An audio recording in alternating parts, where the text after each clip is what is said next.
That's the latest from the Pentagon. Joining us live is Nabila Ramdani, a journalist who's written about Libyan and Libyan affairs many times. She's also interviewed both Col Gaddafi and his son, Saif Gaddafi. Let's just start by talking about the news that's just happened in the past 20 minutes or so. They have apparently, reportedly, hit part of Col Gaddafi's administrative headquarters, where he also has a residence. So they're not going after him, but ... If he was in the building, we don't know what would have happened to him. Well, absolutely, and I think that's why we have now to firmly establish, you know, the real motivations behind the UN resolution. We have been told from the beginning that the aim of the UN resolution was to indeed protect civilians and the violence, and let the people of Libya decide, you know, the future for themselves. But it's abundantly clear that, you know, given the statement that we've heard recently, the UN Secretary of State, Hillary Clinton, has said it very clearly that she wanted to see Gaddafi go. It has been echoed by a number of people in the Obama administration. The President Sarkozy was the first head of state, of course, to recognize the Transitional National Council as legitimate rulers in Libya. I was speaking to the Danish defense minister this morning, and she said that the end game was to see Gaddafi, you know, tried at The Hague. So it's very clear that the end game is to see a regime change and not so much protect the civilians. But given the United States' experience across the wider Middle East region since the early 90s, surely they know it would be utterly unacceptable for a US president, a Democrat US president, whose doctrine is completely different to what went before, to explicitly stand up and say, here's UN Resolution 1973, by the way, we want to kill Colonel Gaddafi. That's never going to happen. Well, that's never going to happen, you know, in the rhetoric. I think that's why they are all being very careful about the phrasing of it all.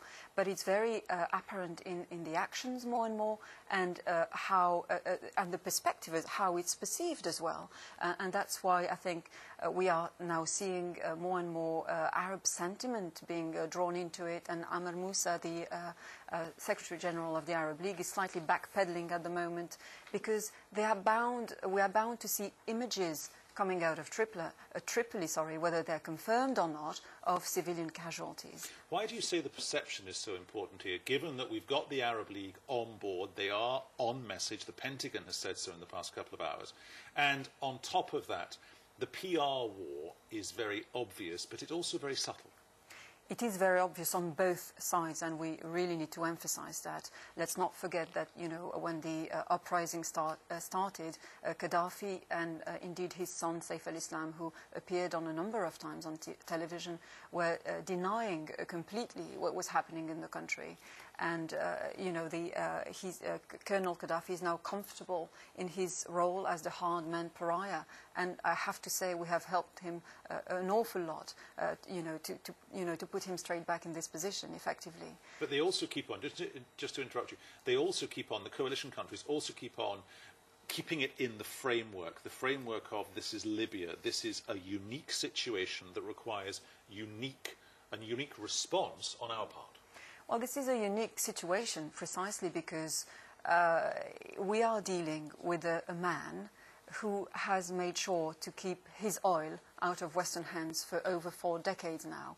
I was watching Arab television an hour ago, and they were showing dramatic pictures in Bahrain, where the casualties being rushed in hospitals there are very real. And yet we're not doing much to intervene there. So there is a legitimate, you know, concern about the double standards and why we are embarking on this terrible war in Libya. But there are, as ever, strategic interests here.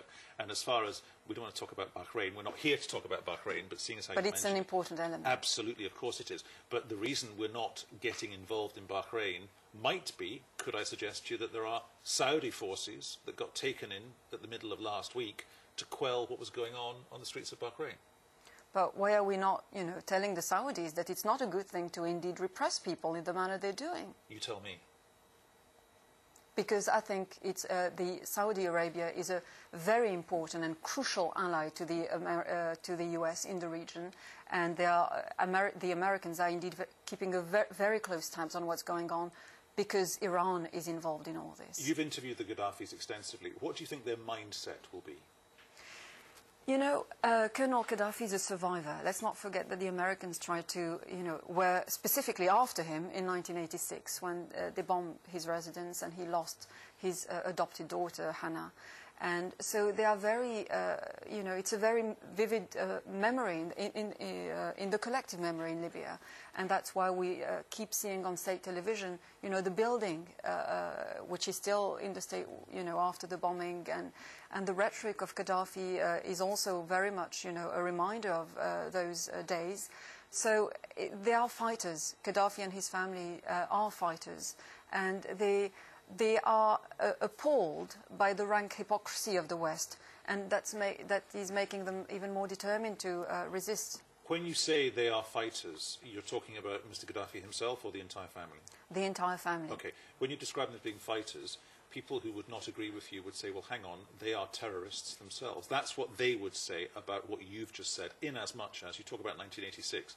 2 years later, there was a Pan Am jumbo jet blown up over the skies of Scotland. He was directly implicated in that. Mm-hmm. That's the act of a terrorist. That's not the act of just a despot who wraps himself up in a flag and talks about pan-Arab nationalism. That's a terrorist.